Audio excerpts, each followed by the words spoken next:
Rev up your engines!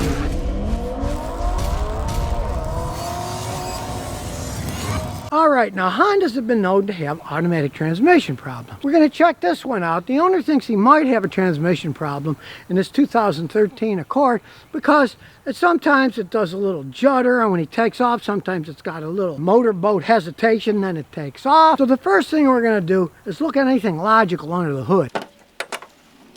This is the Earth Dream, so this is a little bit higher tech than the original Hondas. But it's a very good engine. You can see here it's a 2.4 liter. It's a reasonable size engine. Not a fan of those 1.5 liter engines. I think they're a little bit too small. Then they put turbos and GDI on them. Makes them too complex and they have problems. This is actually a very good engine. With most Hondas, the transmissions are the thing that often get to have problems. But we're going to look around, make sure there's something simple like a vacuum hose doesn't come off. I don't see anything there. And believe it or not, we're going to look at the air filter. Recently tried cleaning the throttle, but we'll look in here anyway. Well, it's not the filter. That's fine. One guy brought me one once. It failed the inspection in Texas. All it had was a clogged air filter. It sounds normal for one of these, and the reason you hear that little bit of noise is because it's an Earth Dream system. In Hondas, they often have noisy injectors on these. They're high pressure systems. You'll hear noises like this. Doesn't mean anything. Generally isn't the reason that they act up. It's normally more of a transmission problem. But since everything's run by computers, we got to plug our computer in to analyze the whole system. In this case, we need the big fancy one because we're getting into really high-level diagnosis here. A cheap little scan tool isn't going to give you too much information on something like a transmission problem. So, we'll plug it in. We'll do intelligent diagnosis. A winning number. Maybe play that in the lottery, I don't know. We'll do the smart scan. So here we go.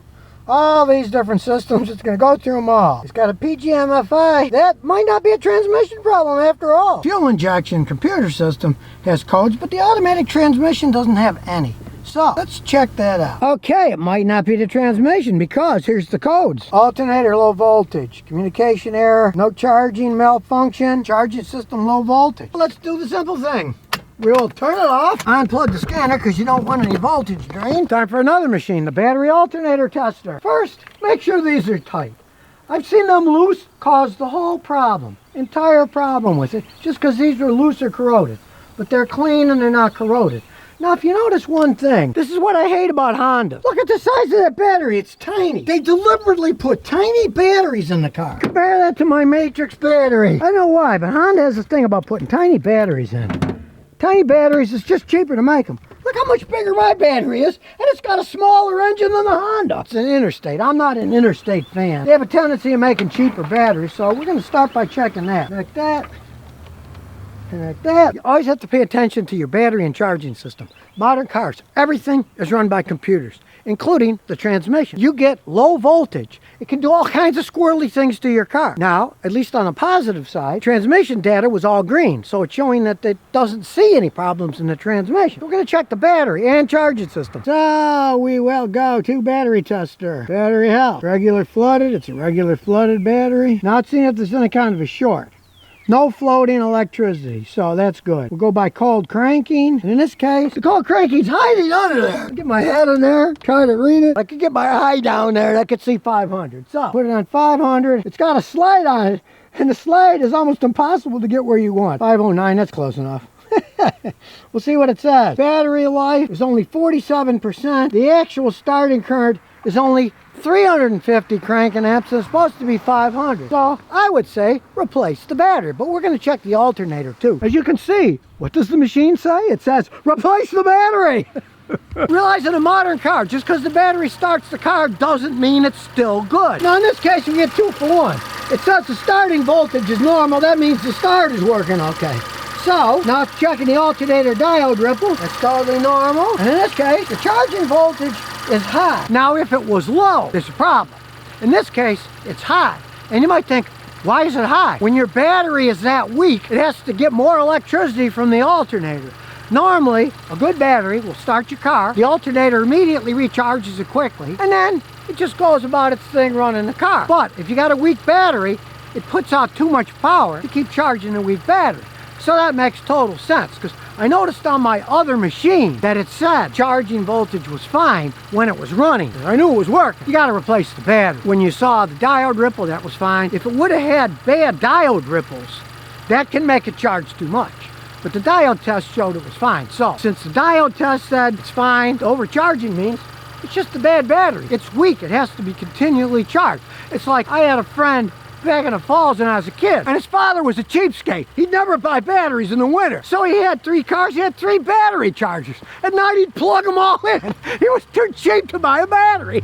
So he kept those things going and going. In those days they were simple cars, so it's a different story than it is today. They just had carburetors, not electronic ignition, so they didn't need that much power to run correctly. And they definitely did not have computer controlled electronic transmissions either, like this thing has.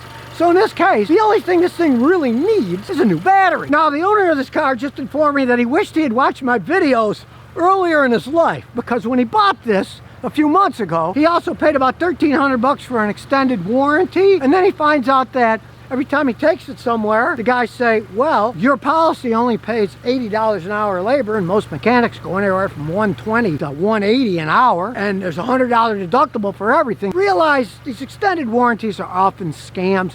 They're what are called 50%ers, because if he paid $1,300, that meant that they probably made $650 commission. It's usually 50% commission to the people that sell it to you, so you don't get much. I saw it in Houston all the time. I had a customer come to me with one, and I said, you need $350 worth of work. I call up the warranty company, and they said, well, we'll only pay $120 to fix it. So I just hung up. I told my customer, look, you can take it wherever you want. It's a $350 job, and they just said, we'll pay you. Don't worry about it. Stay away from these scams. Now, we're going to take it for a road test. Realize one thing. He bought this. We don't know what the history of this is.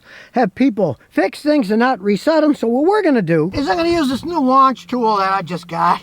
I'm testing it out, and we're going to reset everything. It's typing something. I like the sound effects. We're going to clear the codes. Now we can see. We'll look at them all.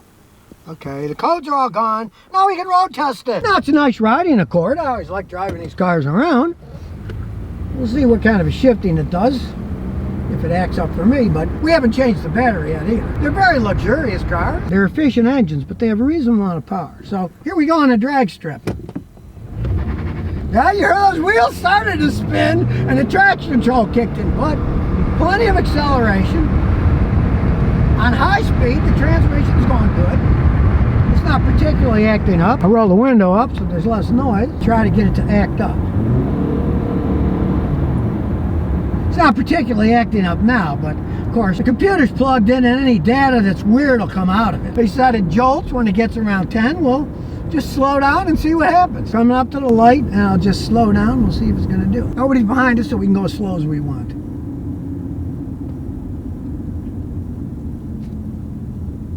That's pretty normal. See what it does when it takes off. And it sure takes off fine. We'll just leave it and see how it shifts. That was a good shift. That was a pretty smooth shift. Now, as you can see, the codes did not come back. Here we go. He's going to change the battery because 35%, and that's now. It's warm today. It's 60-something degrees. When it gets cold and snowy, it probably won't even start the car at all. But it's not the transmission that they thought it might have been. It had no transmission codes, and after we road tested, all the other codes didn't come back. Now, a lot of that can be when he had it on the recall. He did have them work on the sensor on the battery, and that shows how the charging's working. And I'm assuming what usually happens at the dealer is they didn't reset anything. The guy was in a hurry, he just bolted the part on and said, the car's done, go pick it up. I see that so much that they don't reset anything like they're supposed to because they're in a hurry, especially when it was a recall. You don't pay for a recall, they don't make any money, so they're in a big hurry. So anytime, if you have recall work done, my advice is if you know a guy like me with good scan tools, have them just scan it, reset all the codes, then you know it's starting from square one, so you can analyze further correctly and won't end up replacing things that don't need replacing. If you want to buy a good scan tool, go ahead and do it. Or if you don't, have a mechanic do it. But have them do it, because when they do stuff at the dealer, half the time, they don't reset anything. I had a guy last time I was in Tennessee, he brought me his Lexus, and I started checking it out. He just bought it, and he said, oh my God, look at all those codes. What did I do wrong? And I said, look, these are all squirrely communication codes. At some point, somebody worked on something, changed the battery. I reset them, and then 6 months later, what? Nothing. He didn't have any codes. You gotta reset him with a fancy tool once the work is done, because if you don't, it's going to confuse people and they'll think there's something wrong when there isn't. He was worried he got a bad car. No, he didn't. It's an excellent car, and all it needs now is a battery. He can wait if he wants, but since it's his wife's car and he's worried that something might happen, he's just going to go get a battery right now, and that'll be the end of it. So if you never want to miss another one of my new car repair videos, remember to ring that bell.